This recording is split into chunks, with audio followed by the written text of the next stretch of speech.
क्या हर शादीशुदा औरत का घर सच में फिरदौस होता है या वही उसका सबसे बड़ा जख्म होता है? आज की कहानी है सलीमा की, जो हर रोज पति की मार सहती है, रोती है, बताती है, लेकिन आखिर में खुद को ही दोषी मानकर चुप हो जाती है। फिरदौस यानी स्वर्ग, और इसमत चुगताई इसे एक करारा व्यंग्य बना देती है, क्योंकि जहां औरत को मार सहना सिखाया जाए उसे स्वर्ग नहीं, कैद कहते हैं। यह कहानी है घरेलू हिंसा पर, पितृसत्तात्मक सोच पर, और उस खामोशी पर जो औरतों की मजबूरी बन जाती है। मैं हूं आपकी दोस्त वर्षा। आशा करती हूं आप सभी बहुत अच्छे से होंगे। एक बार फिर से आप सभी का स्वागत करती हूं आपके और हमारे चैनल स्पिरिट ऑफ मैप के मंच पर। अगर आप मुझे पहली बार सुन रहे हैं तो हमारे चैनल को सब्सक्राइब करना, हमारी वीडियोस को लाइक करना, शेयर करना बिल्कुल भी ना भूलें। तो आज हम पढ़ने जा रहे हैं इसमत चुगताई की कहानी फिरदौस। तो चलिए चलते हैं बिना किसी देरी के आज की कहानी की ओर। बस अब तो एक ही रास्ता रह गया है, खुदकुशी। वह सिसकियां भरकर बेहाल हो गई। मैं खामोश रही। अब नहीं सहा जाता। मैं फिर भी खामोश रही। ए आपा, मेरी जान पर बनी हुई है और तुम हो कि बस। अरे भाई, तो मैं क्या करूं? मेरे पास तो फ्रूट सॉल्ट से ज्यादा खतरनाक दवा भी नहीं है। अल्लाह, तुम्हें मजाक सूझ रहा है और यहाँ जान पर बनी है। जान पर बनी है तो फिर क्यों परेशान हो? अल्लाह ने चाहा तो मौत खुद ही आ जाएगी। वैसे खुदकुशी हराम भी है। यूं मरोगी तो सीधी जन्नत में जाओगी कि शौहर पर जान छिड़कने वाली बीवियां जन्नती होती हैं। सच कहती हूँ, वह हरामजादा एक दिन मेरी जान लेकर छोड़ेगा। फिर तो तुम्हें जन्नत में जमुर्रद का महल मिलेगा। शौहर यानी मजाजी खुदा की बख्शी हुई मौत तो एन शहादत के रुतबे पर पहुंचा देगी। उन्हें हंसी आ गई।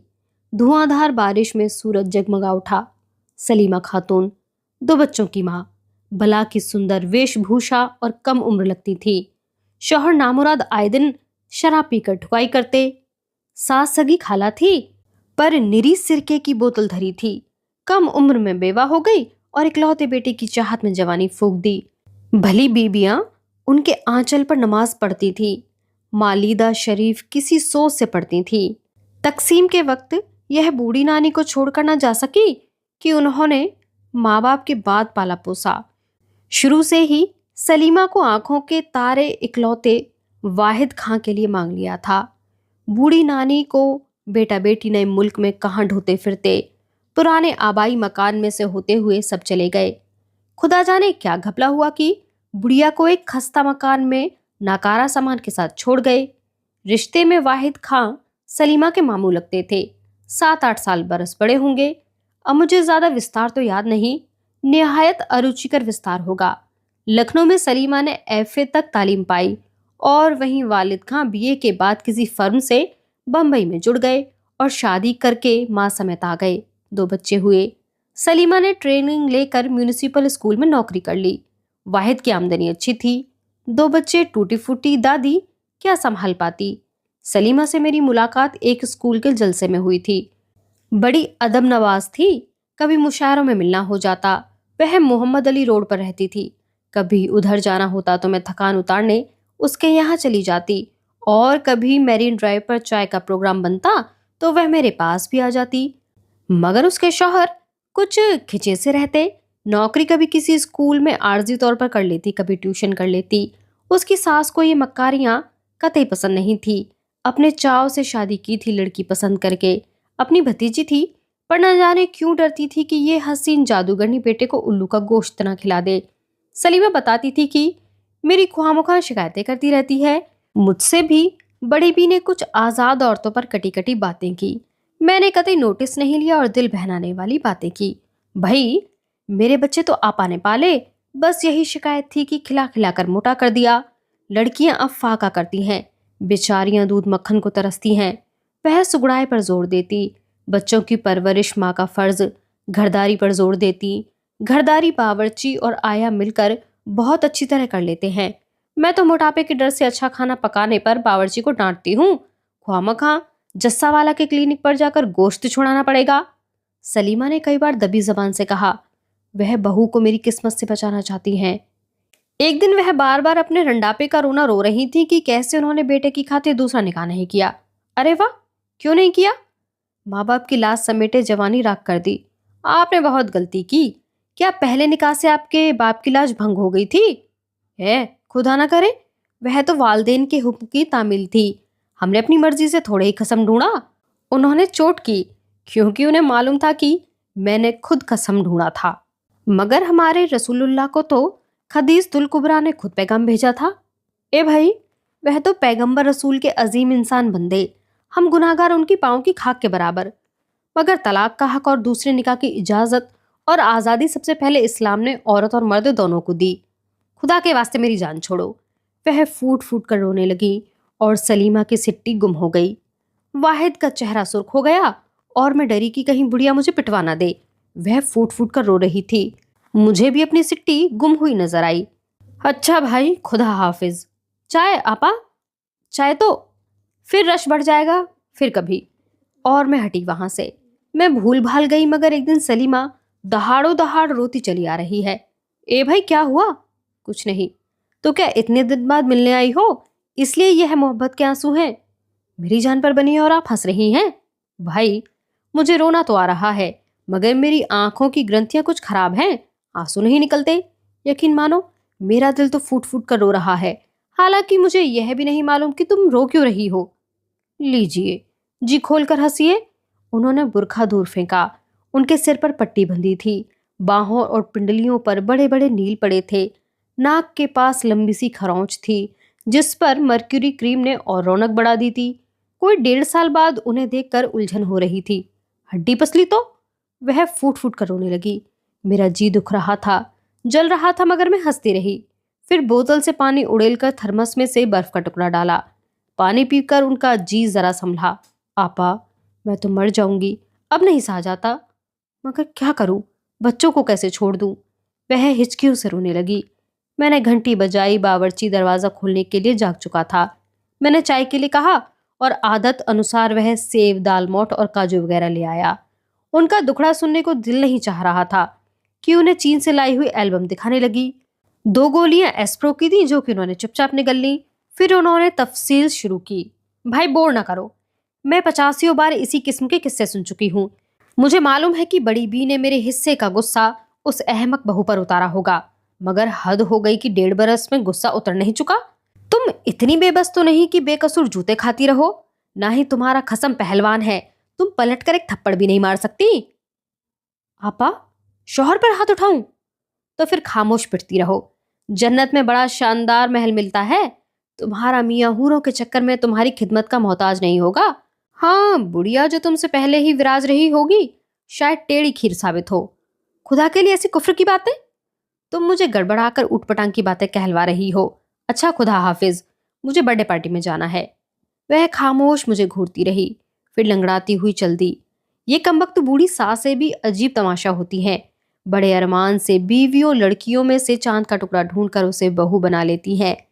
बेटा बेटी का गुलाम बन जाता है, जब देखो उसके कलेजे में छुपा हुआ है। माँ तो जैसे कोई चीज ही नहीं। क्या अजब जो बेटे के कान भरे और उसे सड़क पर फेंक दे। बुढ़िया दर दर की ठोकरें खाएंगी, किसकी जूतियां संभालेंगी। हाँ, खसम को रिझाने के लिए सरे शाम ही 16 सिंगार शुरू हो जाते हैं। आया और चहेती के कलेजे में घुसा, जैसे माँ तो कुछ है ही नहीं। अरे, 9 महीने पेट में रखा, खूने जिगर पिलाकर पाला, खुद गीले में सोई, बच्चे को छाती पर सुलाया, और सपूत ने यह अंजाम दिया कि माँ से 2 बातें करने की फुर्सत भी नहीं। एक के बाद दूसरा अभी नहीं, दूसरे के बाद तीसरा कभी नहीं। दुश्मनों के मुंह में खाक। जो उन 2 बच्चों को कुछ हो जाए तो गोद खाली, खानदान ही खत्म। यह हर बार निशाने पर बैठा और मियाँ बीवी में खटपट शुरू हो गई।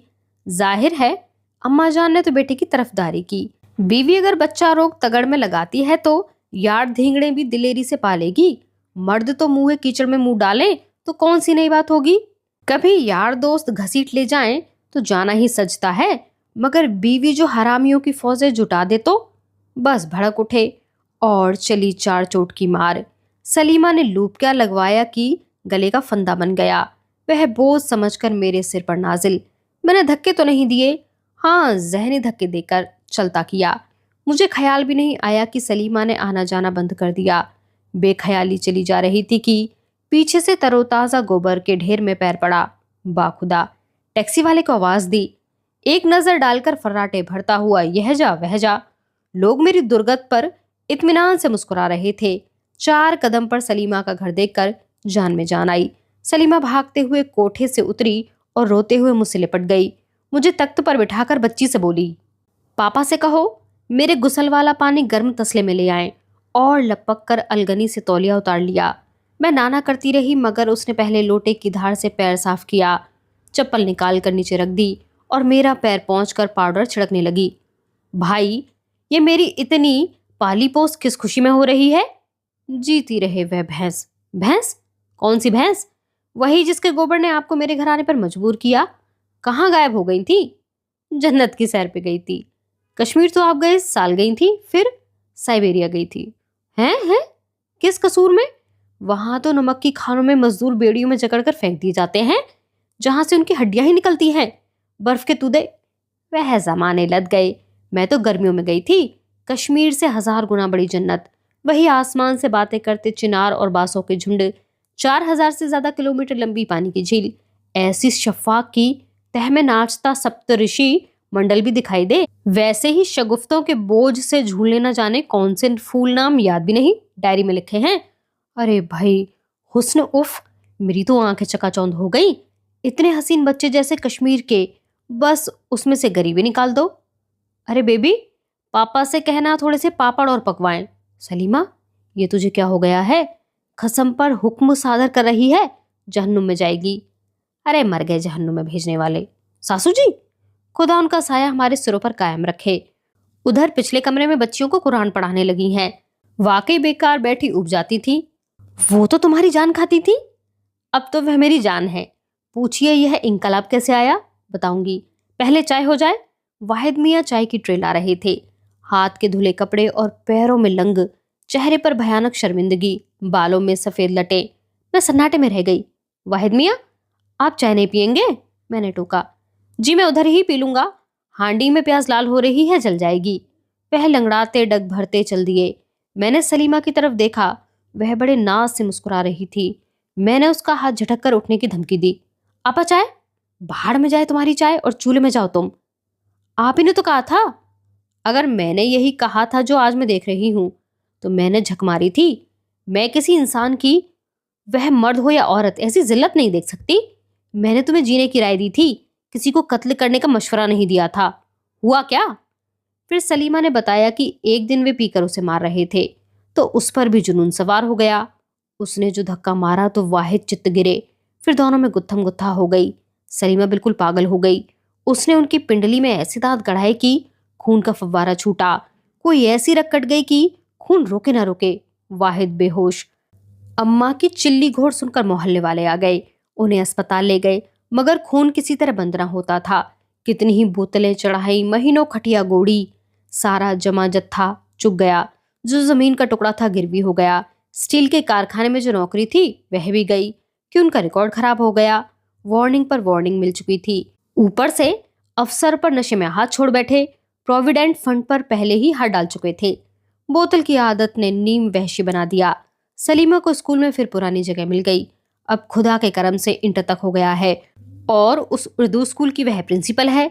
1200 तनख्वाह, ऊपर से अलाउंस, अच्छी गुजर हो जाती है। पैर का लंग नहीं गया? कहते हैं विलायत में ऑपरेशन कराना पड़ेगा तो शायद ठीक हो जाए। जहर बात हो गया था। जान ही बच गई तो खुदा की मेहरबानी थी कि वह बड़ा रहम वाला है। अम्मा की तो कमर टूट गई, मुझे सीने से लगाकर बहुत रोती थी। मैंने उनके पैर पकड़ लिए। उनके सिवाय मेरा कौन था? बड़े चाव से मुझे मांगा था, फिर न जाने क्या हो गया था उन्हें। और चुड़ैल, तूने कसम को बावर्ची बना दिया। फटकार है तेरी सूरत पे। लो, मैं चाय पी ली, और वाहिद के तले हुए पापड़ भी जरूर। अब तुम गारत हो जाओ और वाहिद को मेरे पास भेज दो। आप हद करती हैं आपा, अब उन्हें मेरे खिलाफ भड़काओगी? उनसे क्या कहना है मुझे कहिए ना। तुम्हारी बला से मुझे कुछ भी कहना है? तुम हमारी बातें सेंध करती रहना, तुम्हें मुझ पर भरोसा नहीं है? है तो भरोसा, पर आप जैसे जन्नाटे से बात करती हैं कि इंसान मरगूब हो जाता है। गधी, तुम्हें यकीन है कि मैं उन्हें तेरे खिलाफ भड़काऊंगी? मैं क्या वाकई बददिल हूं? नहीं आपा जान, ठीक है, आप भड़का कर भी देख लीजिए। एक इम्तिहान भी हो जाए तो अच्छी बात है। यह हुई ना कुछ बात। वह चली गई तो वाहिद मियाँ लंगड़ाते हुए आए। जी क्या हुक्म है? बदतमीजी ना करो। मुझे तुमसे एक जरूरी बात में सलाह लेना है। मैंने उन्हें बोलने ही नहीं दिया। मुझे इनकम टैक्स रिटर्न देनी है और मेरी समझ में कुछ नहीं आता। मेरी मकानदारनी मुझे बोर कर रही है, फ्लैट छोड़ने को कहती है। पक्के स्टैंप पर 250 किराया लिखवाया था और उसके गुर्गे मुझे परेशान करके किराया बढ़वाए जा रहे हैं।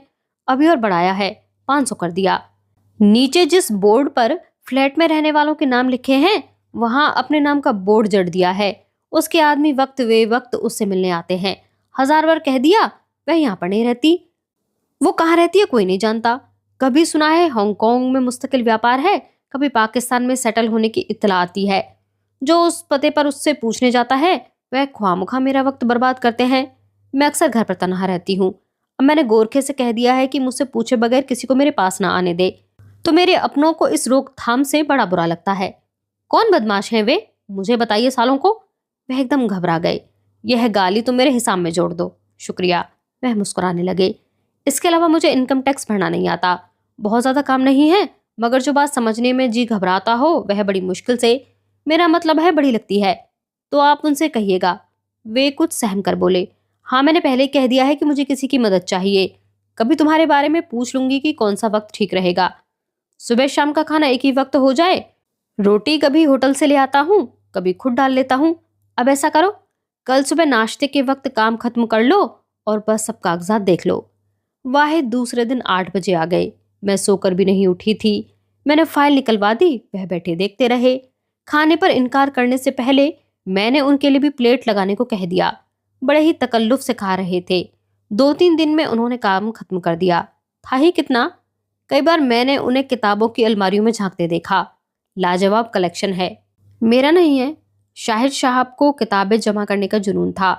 पढ़ने की फुर्सत मुझे ज्यादा थी। तुम्हें कोई किताब चाहिए तो बेतकल्लुफ ले जाओ। यह मगर किताब की सबसे बड़ी इज्जत और हिफाजत पढ़ने से ही होती है। वह बार बार खाने के कमरे में लगी हुई घड़ी देखने उठते थे।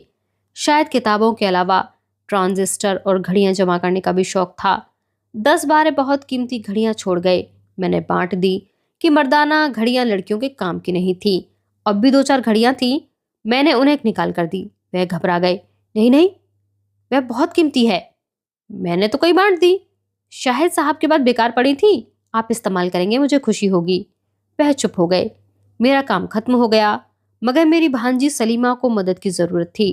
इनकम टैक्स के चक्कर में परेशान थी। देखते ही देखते उनके पास इतना काम हो गया कि फुर्सत ही नहीं मिलती थी। वह 1500 की घड़ी कबूल करने के बाद कुछ लेने को तैयार नहीं हुए। दबी जबान से बोले, अगर फोन लग जाए तो। फोन लग गया। फिर ऐसा हुआ कि पिछले इतवार को टिन्नू की सालगिरह थी। मैं गई तो ऐसा लगा किसी अजनबी घर में भूले से आ गई हूँ। भड़कदार कपड़े पहने बच्चे ऊधम मचाए हुए थे। लंबा चौड़ा केक चौके पर सजा हुआ था।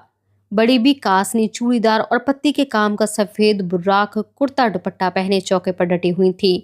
उठकर मुझसे खूब गले मिली। तब बेख्तियार मेरे दिल ने सोचा, अगर फिरदौस बर रुए जमीयस्त हमीयस्त व हमीयस्त व हमीयस्त। आज की यह कहानी यहीं पर समाप्त होती है।